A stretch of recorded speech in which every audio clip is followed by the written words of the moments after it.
खरात प्रकरणातील सीडीआरवरून विरोधकांनी दमानियांना घेरलंय। खरात प्रकरणामध्ये राजकीय नेत्यांवर निशाणा साधणाऱ्या सुषमा अंधारेंच्या टार्गेटवर अंजली दमानिया आहेत। दमानियांना सीडीआर देणारा व्यक्ती कोण असा सवाल अंधारेंनी केलाय। अनोळख्या व्यक्तीने सीडीआर दिला असं स्पष्टीकरण दमानियांनी दिलंय। दुसरीकडे सीडीआर प्राप्त करून घेण्याचा अधिकार कोणालाही नाही। माहिती लीक कशी झाली याची चौकशी होणार असल्याचं मुख्यमंत्री फडणवीसांनी म्हटलंय। एक चिकार नेटवर्क आहे, तरी आम्ही सतत म्हणतोय की आम्हाला एसआयटीने सीडीआर द्यावी। आम्ही पोलिसांना कायदेशीर मागणी करतो। अगदी त्याच वेळेला जर दमानिया माहिती बाहेर काढत असतील तर दमानियांना माहिती पुरवतो कोण, दमानियाचे स्रोत कोण, दमानियांनी सांगितलं पाहिजे। मला एका अनोळखी व्यक्तीकडनं ही आली आहे आणि मी जेव्हा जेव्हा लढते तेव्हा अशी असंख्य माहिती माझ्यापर्यंत येते, हे देखील मी म्हटलं होतं। पण ही माहिती मी आधी डीजी ऑफिस, सीएम ऑफिस आणि तेजस्वी सातपुते मॅम ज्या एसआयटीच्या अध्यक्ष आहेत त्यांच्याकडे पाठवली होती।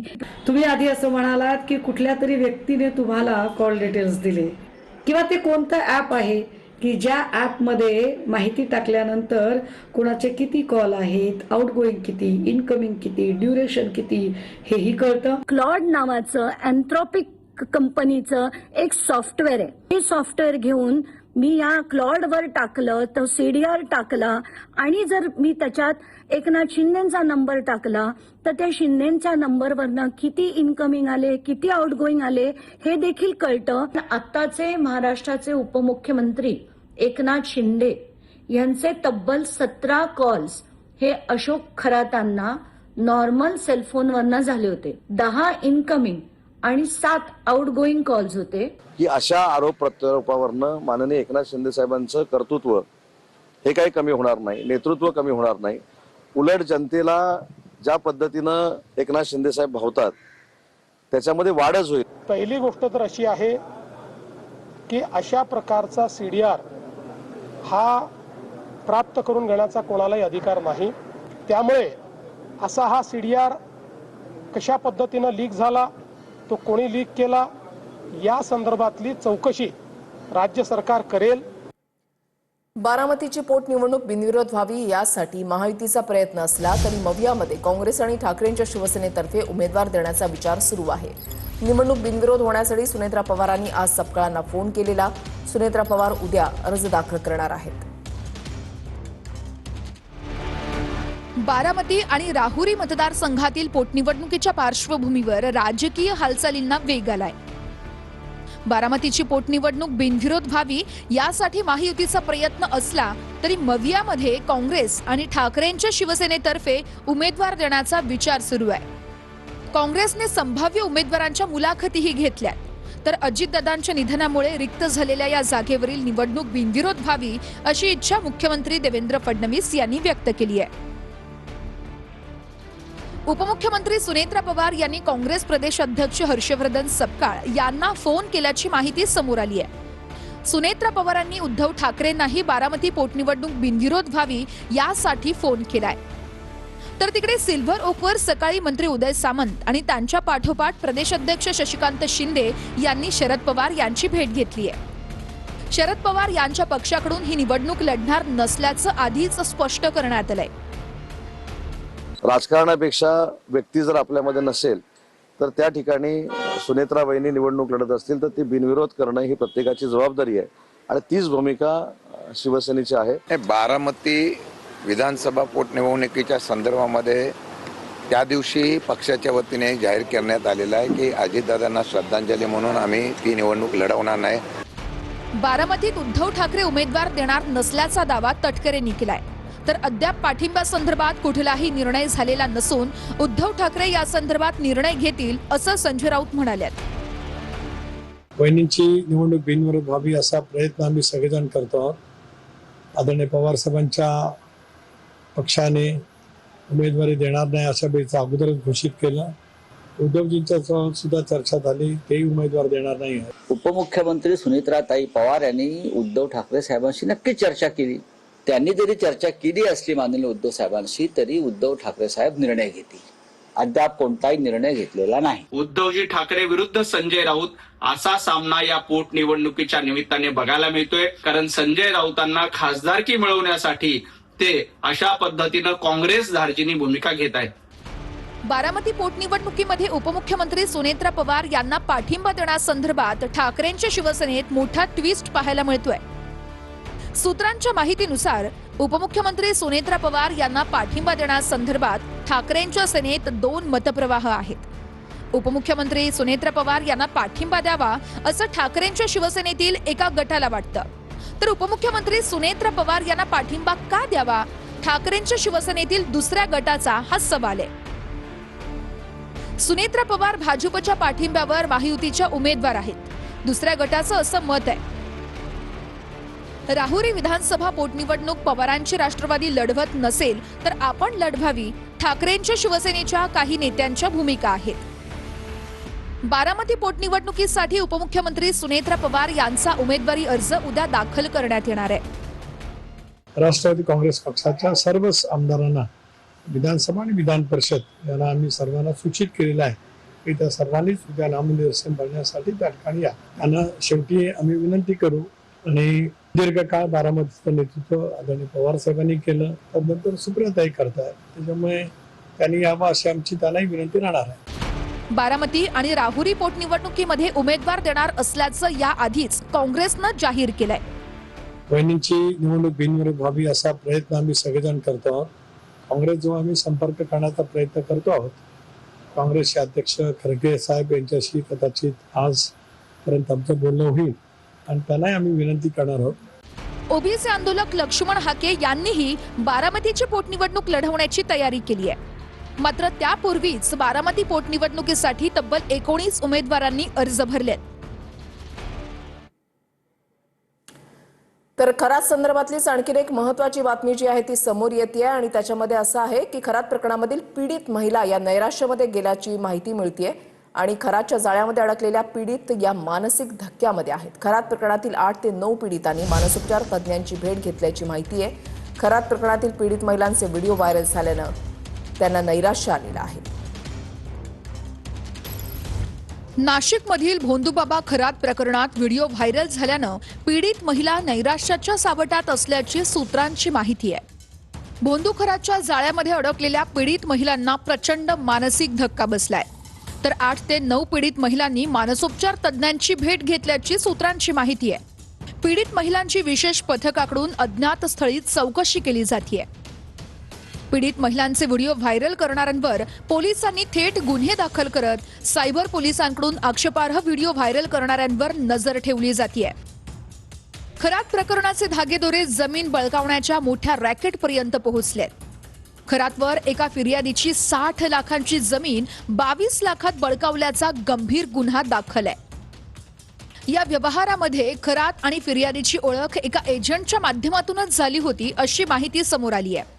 संबंधित एजंटनं खरातच्या भोंदूगिरीला खतपाणी घालत फिर्यादीची फसवणूक केल्याची माहिती समोर आली आहे।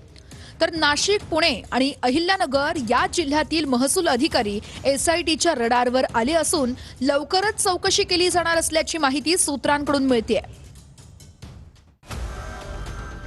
मुंबईतील एका पंचतारांकित हॉटेलमधून खरात हवाला रॅकेट चालवायचा अशी सूत्रांची माहिती आहे। दिवसाला 25,000चं भाडं असलेलं हॉटेल 365 दिवस बुक असायचं अशीही सूत्रांची माहिती आहे। या हॉटेलमधूनच कोट्यवधींची देवाणघेवाण होत असल्याची माहिती आहे। या कारवाईमध्ये हवाला रॅकेटचे दुबई कनेक्शन समोर येण्याची शक्यता आहे। महिला अत्याचारानंतर खरातचे कोट्यवधींचे व्यवहार रडारवर आले आहेत। नाशिक तसेच शिर्डीतील मालमत्ता आणि 132 बँक खात्यांमधील कोट्यवधींचे व्यवहार यंत्रणांच्या रडारवर आहेत।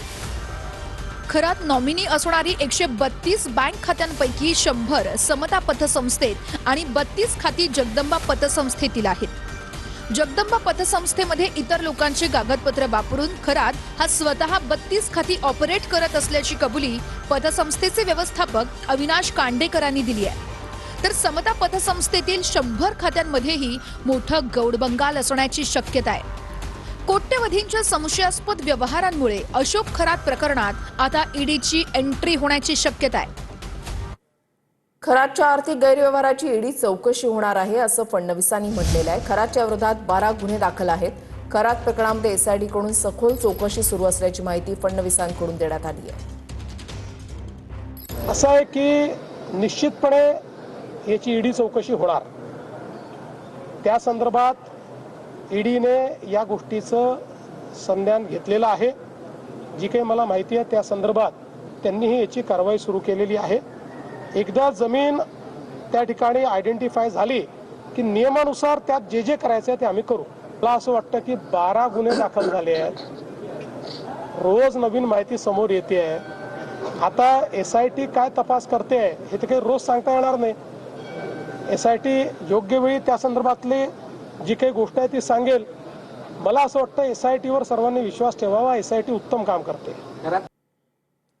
मोंदूकरातला फाशीची शिक्षा देण्याची तटकरेंची मागणी आहे. विकृत मनोवृत्तीला ठेचून फाशीची शिक्षा द्यावी अशी मागणी तटकरेंनी केली आहे. प्रकरण जलद गतीनं न्यायालयामध्ये चालवावं असं तटकरेंनी म्हटलंय. कळत नकळत ज्यांचा संबंध आलाय त्यांच्यावर कारवाई करावी अशी मागणी तटकरेंनी केली आहे.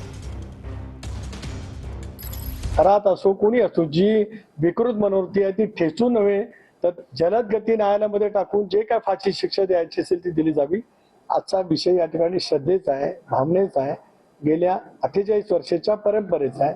जरूर त्या विषयावरती यापूर्वी बोललो, सविस्तरपणाने बोललं जाईल. सरकारने SITच्या मार्फत खोलवर तपास करावा आणि ज्यांचा कळत न कळत संबंध आला असेल त्या सर्वांच्यावरती कठोर कारवाई करावी अशी आमची सर्वांची मागणी आहे. राज्यातील हिंदूंना वाटतं औरंगजेबची कबर उद्ध्वस्त करून तिथे शौचालय बांधलं पाहिजे असं म्हटलंय टी राजा सिंग यांनी. औरंगजेबची कबर महाराष्ट्रासाठी नको आहे असं टी राजा सिंग यांनी म्हटलंय. तेलंगणातील प्रखर हिंदुत्ववादी नेते आणि आमदार टी राजा सिंह यांनी अनेक चिथावणीखोर वक्तव्य केली. नांदेड जिल्ह्यातील बिलोली इथे रामनवमीच्या सभेत टी राजा सिंह बोलत होते. औरंगजेबाची कबर उखडून तिथे शौचालय बांधलं पाहिजे. जर ही कबर हटवण्यासाठी मावळ्यांची गरज असेल तर लाखो हिंदू तिथे येण्यास तयार आहेत असं वक्तव्य टी राजा सिंह यांनी केलंय. अनधिकृत मदरशांवर बुलडोझर चालवण्याची गरज असल्याचं टी राजा सिंह म्हणाले. मुख्यमंत्री जी महाराष्ट्र के देवेंद्र भैया आपसे निवेदन है, महाराष्ट्र का हिंदू चाहता है कि औरंगजेब की खबर को उखाड़कर वहां पर शौचालय बनाया जाए. वो औरंगजेब की खबर मेरे महाराष्ट्र की धरती पर नहीं होने चाहिए. जिसने संभाजी महाराज को मारने वाले हरामी औरंगजेब की कबर मेरे महाराष्ट्र की धरती पर नहीं होने चाहिए. बुलडोजर लेकर आ जाना, कितने लाख हिंदू चाहिए बता देना, उतने लाख हिंदुओं को लेकर हम पहुंच जाएंगे हमारे संभाजी नगर मेरे मित्रों. तर मंत्री नितेश राणे यांच्या वक्तव्याचा संदर्भ देत त्यांनी राज्यातील मदरशांवर कठोर कारवाई करण्याची मागणी केली आहे. हमारे नितेश राणे जी ने क्या कहा कि महाराष्ट्र में जितने भी मदरसाएं हैं उन सबको हम बंद करेंगे. महाराष्ट्र के मदरसाओं में आतंकी ट्रेनिंग दी जाती है. महाराष्ट्र के मदरसाओं में स्वसंरक्षण आणि धर्माच्या रक्षणासाठी हिंदूंनी आपल्या घरात शस्त्र ठेवली पाहिजेत. एका घरात 5-5 बंदुका असल्या पाहिजेत असं चिथावणीखोर वक्तव्य टी राजा सिंह यांनी केलंय. जितने लोग धर्म के लिए देश के लिए लड़ना चाहते हैं ना, गन लाइसेंस के लिए अप्लाई कर दो. आपको बजरंग दल के जो हमारे गजानन जी है ना, आपको लीगली कहां पर सपोर्ट करना है आपको सपोर्ट कर देंगे. हर घर में आज बंदूक होनी चाहिए, लीगली बंदूक. दिव्यास फाउंडेशन आयोजित अस्मिता प्रोजेक्टचे अमृता फडणवीस यांच्या हस्ते उद्घाटन झालंय. महिला पोलीस कर्मचाऱ्यांना विशेष प्रशिक्षण दिलं जाणार आहे. ज्यांच्यामुळे आज पुणे सेफ आहे त्या महिला पोलिसांना मानाचा मुजरा. मिशन अस्मिता हा फक्त एक कार्यक्रम नाही तर एक चळवळ आहे. उद्घाटनानंतर अमृता फडणवीस यांची प्रतिक्रिया आहे. तर महिलांच्या सुरक्षेसाठी पुणे पोलीस दल कटिबद्ध आहे. CP अमितेश कुमार यांची प्रतिक्रिया आहे. माझ्या बहिणी रणरागिणी ज्यांच्यामुळे आज पुणे सेफ आहे, माझ्या बहिणींना मानाचा मुजरा. मिशन अस्मिता हा फक्त एक कार्यक्रम नाही आहे, ही एक चळवळ आहे ज्याचा आज तुम्ही भाग झालेले आहात. ही चळवळ आहे स्त्री सशक्तीकरणाची. ही चळवळ आहे तुमच्या आरोग्याची. ही चळवळ आहे स्त्रीच्या अस्मितेची.